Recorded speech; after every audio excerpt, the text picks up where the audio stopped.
ಬದನೆಕಾಯಿಗೆ ಹಸಿ ಕೊಬ್ಬರಿ ಹಾಕೋದಕ್ಕಿಂತ ಒಣ ಕೊಬ್ಬರಿ ಹಾಕಿರ ಅದ್ರ ರುಚಿ ಜಾಸ್ತಿ ಬರ್ತೈತಿ. ರುಬ್ಕೊಂಡ್ಬಂದ್ರಿ ಇದು ಪೇಸ್ಟ್ ಮಾಡ್ಕೊಂಡ್ರಿ ಹಿಂಗಾಯ್ತದ ಪೇಸ್ಟ್.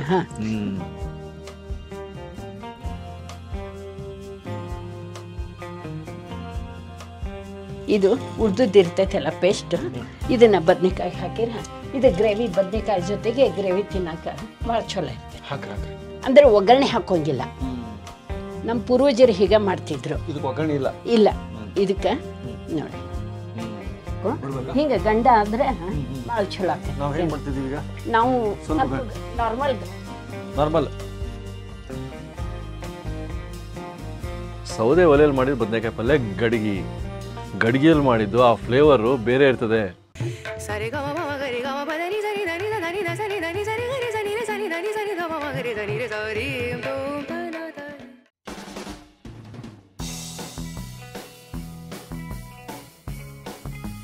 ನಮಸ್ಕಾರ ವಿಷಯ ಬಂಧುಗಳೇ, ಕಡಸಗಟ್ಟಿ ಧಾರವಾಡ ತುಪ್ಪದ ಒಂದು ಕಾರ್ಖಾನೆ ಥರ ಇದೆ ಇಲ್ಲಿ.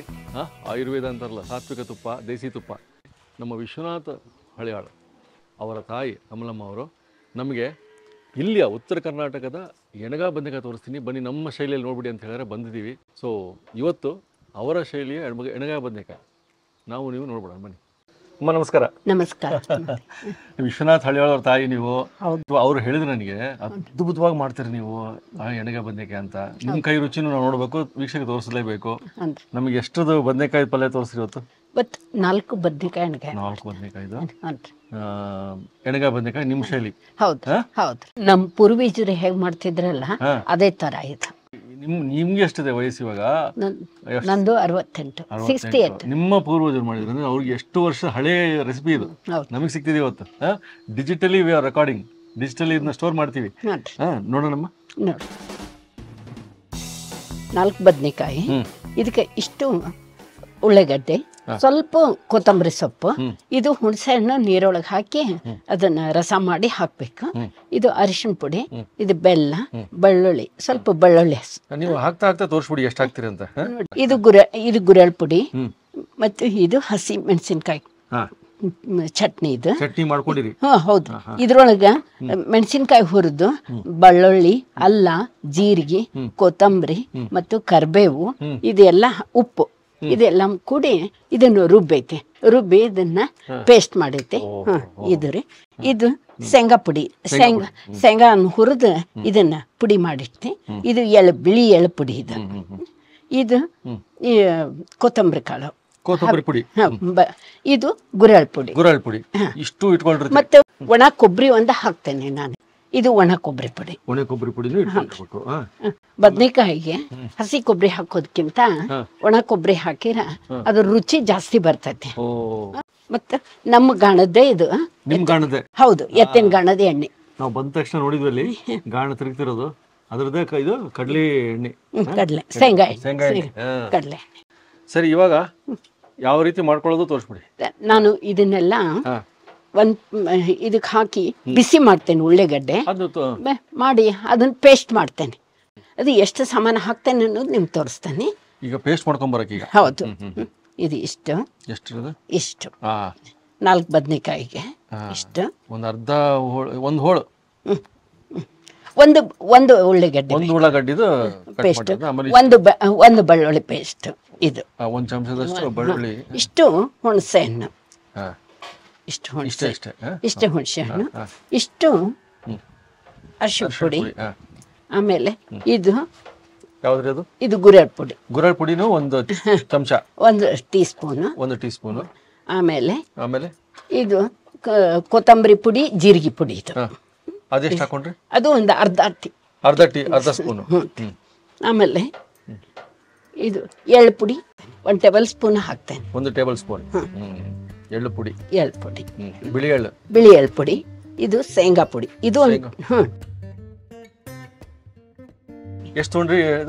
ಎಳ್ಳು 2 ಟೇಬಲ್ ಸ್ಪೂನ್, ಶೇಂಗಾ ಪುಡಿ 2 ಟೇಬಲ್ ಸ್ಪೂನ್. ಆಮೇಲೆ ಒಣ ಕೊಬ್ಬರಿ ಪುಡಿ 1 ಟೇಬಲ್ ಸ್ಪೂನ್. ಇದನ್ನೆಲ್ಲ ಕೂಡಿಸಿ ಇದಕ್ಕೆ ಸ್ವಲ್ಪ ಉಪ್ಪು ಮಿಕ್ಸ್ ಮಾಡಿ ಇದ್ರ ಜೊತೆಗೆ ಟೇಸ್ಟ್ ಖಾರ ಬೇಕಲ್ಲ, ಖಾರ ಹಾಕ್ತೇನೆ ಸ್ವಲ್ಪ. ಅದು ಒಂದು ಸ್ಮಾಲ್ ಸ್ಪೂನ್ಲೆ ಓಕೆ ಓಕೆ ಓಕೆ ಇದು ಹಾಕಿ ಪೇಸ್ಟ್ ಮಾಡ್ಬೇಕಾ? ಪೇಸ್ಟ್ ಮಾಡ್ಬೇಕು. ಇದು ಪೇಸ್ಟ್ ಮಾಡ್ಕೊಂಡ್ ಬರ್ತೀರಾ? ಹ್ಞೂ ರೀ. ಓಕೆ ರುಬ್ಕೊಂಬಂದ್ರಿ ಇದು ಪೇಸ್ಟ್ ಮಾಡ್ಕೊಂಡ್ರಿ? ಹ್ಞೂ ರೀ. ಹಿಂಗಾಯ್ತು ಇದು ಪೇಸ್ಟ್. ಓ ಹಿಂಗೆ ಎಲ್ಲ ತುಂಬ್ಕೊಂಡ್ಬಿಟ್ರಿ? ಹಾಂ ರೀ. ಎಲ್ಲ ಈ ಥರ ತುಂಬ್ಕೊಂಡ್ರಿ? ಹಾಂ ನೋಡ್ರಿ ಇಷ್ಟು ತುಂಬಿ ರೆಡಿ ಇಟ್ಟಿದ್ದಾರೆ.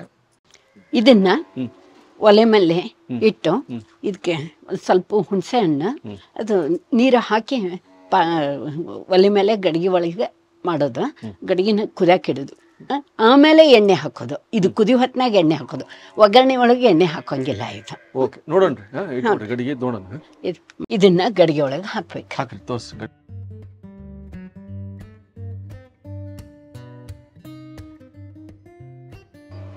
ಈಗ ಗಡಿಗೆ ಒಳಗೆ ಇಟ್ಕೊಂಡ್ರಿ? ಹ್ಞೂ ರೀ. ಎಲ್ಲ ಇಟ್ಕೊಂಡ್ಬಿಟ್ರಿ ಗಡಿಗೆ ಒಳಗೆ? 4 ಇಟ್ಟಿದ್ದೇನೆ. ಇಟ್ಟಿದ್ರಿ. ಇವಾಗ ಇದನ್ನ ನೀವು ತೋರಿಸ್ಬಿಡಿ ಯಾವ ರೀತಿ ಇದು ಮಾಡ್ತೀರಾ. ಇದು ಹೆಂಗೆ ಬಾಯ್ಲ್ ಕುದಿಸ್ತಾನೆ. ಇದು ಉಳ್ದಿರ್ತೈತಲ್ಲ ಪೇಸ್ಟ್, ಇದನ್ನ ಬದ್ನೆಕಾಯಿ ಹಾಕಿರ ಇದು ಗ್ರೇವಿ, ಬದ್ನೆಕಾಯಿ ಜೊತೆಗೆ ಗ್ರೇವಿ ತಿನ್ನಕ ಭಾಳ ಚಲೋ ಇರ್ತದೆ. ಹಾಕ್ರಿ ಹಾಕ್ರಿ.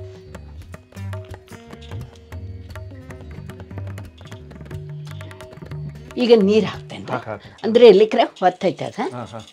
ಎಷ್ಟು ನೀರು ಹಾಕ್ಬೇಕು? ಸ್ವಲ್ಪ ಒಂದು 1 ಗ್ಲಾಸ್ ನೀರು ಹಾಕ್ತೇನೆ. ಆಮೇಲೆ ಅದಕ್ಕೆ ಇದೆ ನಮ್ಮ ಗಾಣದ್ದು ಇದು ಶೇಂಗಾ ಎಣ್ಣೆ ಇದು. ಹಾಂ ಅಂದರೆ ಒಗ್ಗರಣೆ ಹಾಕೋಂಗಿಲ್ಲ. ನಮ್ಮ ಪೂರ್ವಜರು ಹೀಗೆ ಮಾಡ್ತಿದ್ರು. ಇದಕ್ಕೆ ಒಗ್ಗರಣೆ ಇಲ್ಲ? ಇಲ್ಲ. ಇದಕ್ಕೆ ನೋಡಿ ಈಗ ಎಲ್ಲ ಇದಕ್ಕೆಲ್ಲ ಸಾಮಾನು ಹಾಕಿದೆ. ಉಪ್ಪುನೂ ಆಗೈತಿ, ಖಾರ ಐತಿ, ಮಸಾಲೆ ಎಲ್ಲ ಆಗೈತಿ. ಇದು ಒಂದು 10 ನಿಮಿಷ, 8ರಿಂದ 10 ನಿಮಿಷ ಇದು ಕುದ್ರೆ ಸಾಕು. ಭಾಳ ಕುದಿಸ್ಬಾರ್ದು.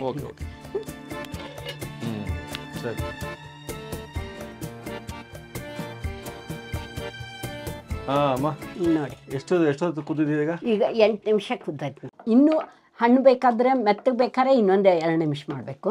ಹಿಂಗೆ ಗಂಡ ಆದ್ರೆ ಭಾಳ ಚಲೋ ಆಕೈತಿ. ನಾವು ಸ್ವಲ್ಪ ನಾರ್ಮಲ್ ಬಹಳ ಮೆತ್ತಗೂ ಅಲ್ಲ, ಭಾಳ ಗಟ್ಟಿನೂ ಅಲ್ಲ. ಸರಿ ಸರಿ ಸರಿ.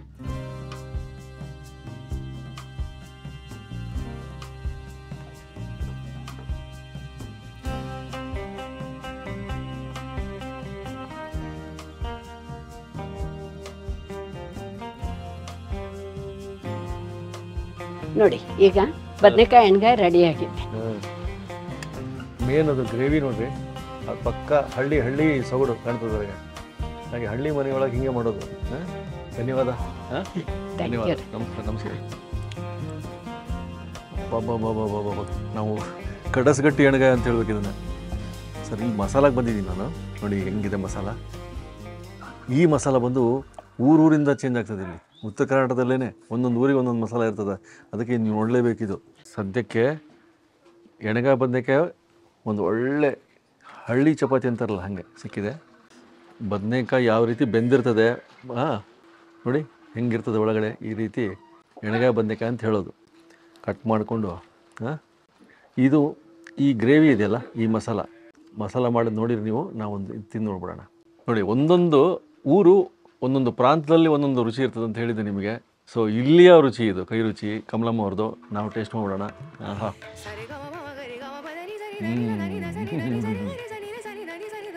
ಮಸಾಲ ಮಾಡ್ಕೊಳ್ತಾರಲ್ಲ ಅಲ್ಲೇನೇ ಎಲ್ಲ ಇರೋದು ಆ್ಯಕ್ಚುಲಿ. ಅದು ಅವರು ಹದ ಮತ್ತು ಅವ್ರ ಕೈ ರುಚಿ ಎದ್ದು ಕಾಣ್ತದೆ. ಆಮೇಲೆ ಮೇನ್ ನಿಮಗೆ ನಮ್ಮ ಚಾನಲಲ್ಲೇ ಒಂದು 4 ಎಪಿಸೋಡ್ ನೋಡ್ಬೋದು. ಬಟ್ ಇಲ್ಲಿ ಏನು ನಿಮ್ಗೆ ವಿಶೇಷ ಅಂದರೆ ನೀವು ಕಾಮೆಂಟ್ ಹಾಕ್ತೀರಾ, ಸೌದೆ ಒಲೆಯಲ್ಲಿ ಮಾಡಿದ ಬದನೆಕಾಯಿ ಪಲ್ಯ ಗಡಿಗೆಯಲ್ಲಿ ಮಾಡಿದ್ದು ಆ ಫ್ಲೇವರು ಬೇರೆ ಇರ್ತದೆ. ಸ್ಮೋಕ್ಲಿ ಫ್ಲೇವರು. ಆಮೇಲೆ ಗಡಿಗೆದು ಒಂದು ಸ್ಪೆಷಲ್ ಟೇಸ್ಟ್ ಇರ್ತದೆ. ಆ ಟೇಸ್ಟ್ ನೀವು ಅನುಭವಿಸ್ಬೇಕು, ಆವಾಗಲೇ ಗೊತ್ತಾಗೋದು. ನಾನು ಎಷ್ಟೇ ಎಕ್ಸ್ಪ್ಲೇನ್ ಮಾಡಿದ್ರು ಗೊತ್ತಾಗಲ್ಲ ನಿಮಗೆ. ಅಷ್ಟು ಅದ್ಭುತವಾದ ಒಂದು ಎಣ್ಗಾಯಿ ಬದನೆಕಾಯಿದು. ಆಮೇಲೆ ಇದು ಕೇಕ್ ಸಾಫ್ಟಾಗಿ. ಅವ್ರು ಹೇಳಿದರು ಸ್ವಲ್ಪ ಗಂಡಿರ್ಬೇಕು ನಮ್ಮ ಕಡೆಗೆ. ಗಂಡಂದರೆ ಸ್ವಲ್ಪ ಗಟ್ಟಿ ಇರಬೇಕು. ಆ ಗಟ್ಟಿ ಇದ್ದರೆ ಒಂದು ಅದು ಟೇಸ್ಟ್ ಚೆನ್ನಾಗಿರುತ್ತೆ. ಅವ್ರು ಹೇಳಿದ ನಿಜ. ಸ್ವಲ್ಪ ಗಟ್ಟಿ ಇದ್ದಿದ್ದಕ್ಕೆ ಇನ್ನೂ ಟೇಸ್ಟ್ ಬರ್ತಾಯಿದೆ. ನೀವು ಇಂಥ ಒಂದು ಬದನೆಕಾಯಿ ಪಲ್ಯ ಮಾಡ್ಕೊಂಬಿಟ್ರೆ ನಿಮಗೆ ಎಷ್ಟು ಚಪಾತಿ ತಿಂತೀರಿ ನಿಮ್ಗೆ ಗೊತ್ತಿರೋಂಗಿಲ್ಲ, ಎಷ್ಟು ರೊಟ್ಟಿ ತಿಂತೀರಿ ಗೊತ್ತಾಗಲ್ಲ. ಅನ್ನದ ಒಟ್ಟಿಗೂ ತುಪ್ಪ ಹಾಕ್ಕೊಂಡು ದೇಸಿ ಗೀ ಇಲ್ಲೇ ಇದೆ. ಅದ್ಭುತವಾದ ದೇಸಿ ಗೀ ಸಿಗುತ್ತೆ. ಆ ತುಪ್ಪದೊಟ್ಟಿಗೆ ಅನ್ನ, ಬಿಸಿ ಅನ್ನ, ಇಂಥದ್ದೊಂದು ಗ್ರೇವಿ ಇರೋ ಒಂದು ಬದನೆಕಾಯಿ ಪಲ್ಯ ತಿಂದು ನೋಡ್ರಿ ನೀವು. ಕಳೆದೋಗ್ಬಿಡ್ತೀರಾ. ನಾವೀಗ ಇದನ್ನು ಮುಗಿಸ್ಬಿಟ್ಟು ಮುಂದಿನ ಎಪಿಸೋಡು ಮತ್ತೆ ಸಿಗೋಣ.